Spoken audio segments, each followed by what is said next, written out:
No niin, nyt on kehikko veistelty valmiiksi. Toisilla päätysivuilla pari varvia ja pidemmillä sivuilla 3 varvia. Ja nyt on hirret sitten merkattu. Lähtee purkamaan tätä, niin ei sitten sekoitu, että mikä on menossa mihinkin. Alavarvit on tehty vetoa kestävillä tämmöisillä Z-liitoksilla ja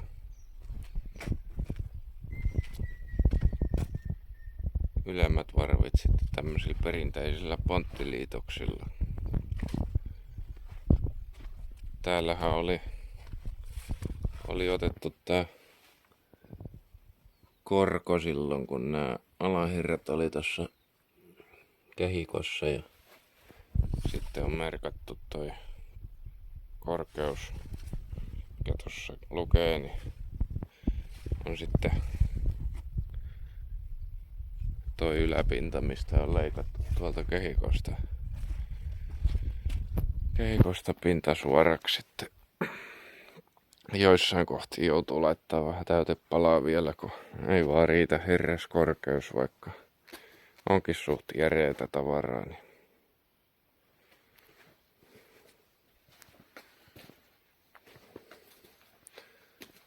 täällä on osassa sitten jo ajettu siihen merkkiviiva,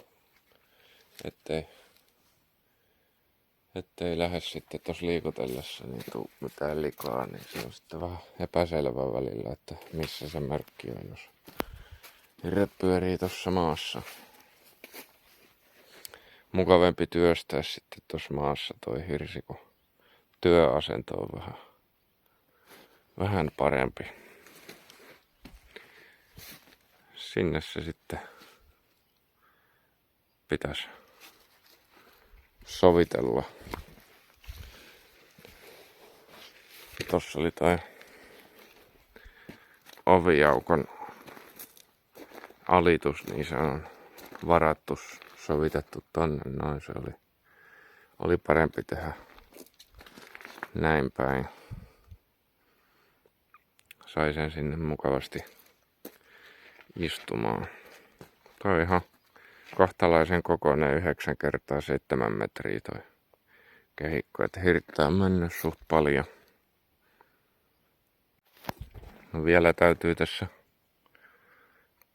purkamisen aikana niin porata noihin hirsiin 3/2 terällä sitten tappien paikat niin asettuvat mukavasti samoille paikoille tuolla ja ei tuossa välissä sitten kun ne hirret on paikallaan niin enää ole tilaa porata, kun se ottaa kuitenkin sen joku 80 senttiä poran terä ja poran kanssa tilaa, niin täytyy porata ne etukäteen.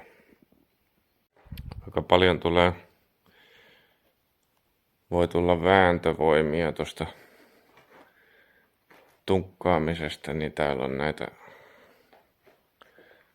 vanttiketjuja viritelty, että pysyy seinät aloillaan. Tässä on kuitenkin mennyt jonkun verran aikaa tässä kehikon väsäyksessä.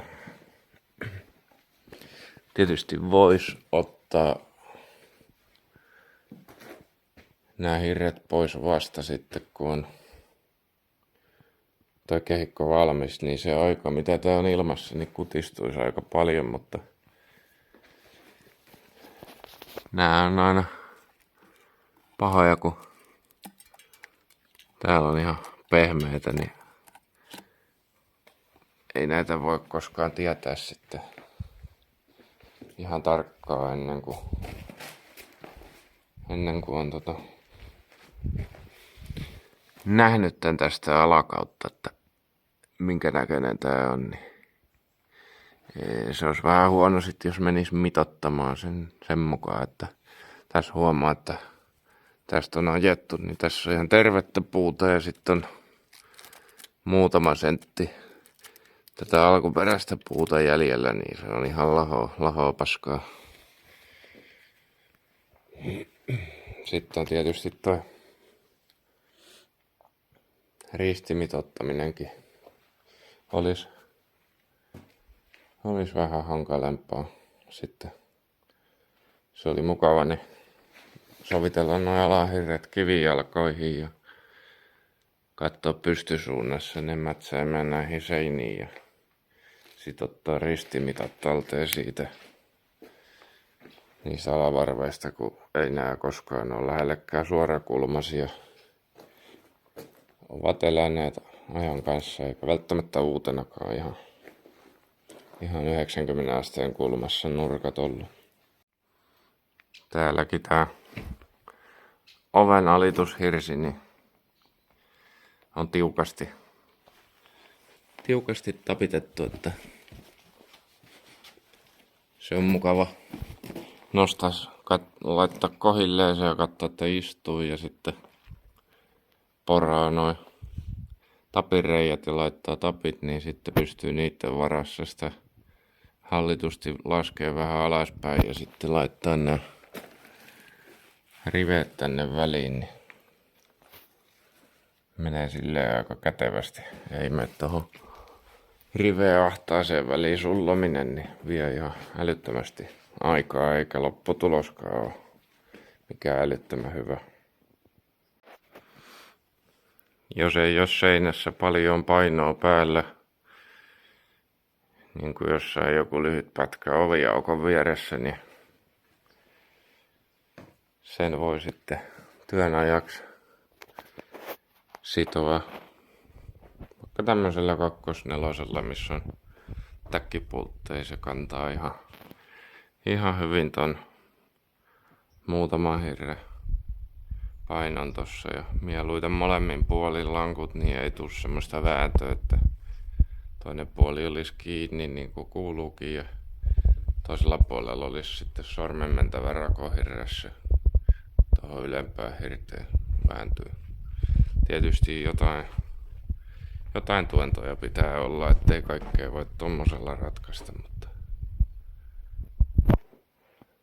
sitten kannattaisi olla holvituetkin vielä, jos olisi näihin välikaton vasoihin, niin aina vaan parempi veisi kuormaa pois täältä seiniltä, vähän varmistusta. Täällä on väliseiniä on laitettu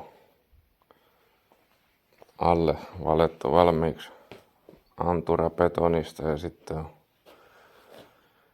sieltä harjateräs pystyssä ja sitten on päälle laitettu noita paluharkkoja ja valettu betonia täyteen ja pysyy se harjateräkseen olla paremmin paikoillaan sitten.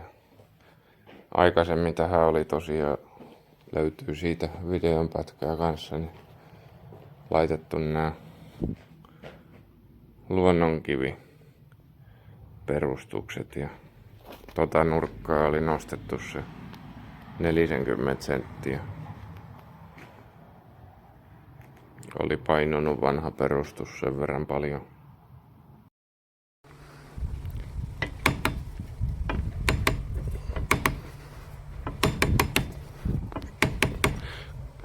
Konstit on monet, kun ei ole oikein tilaa hakata varsinkaan tuossa alussa näitä tappoja.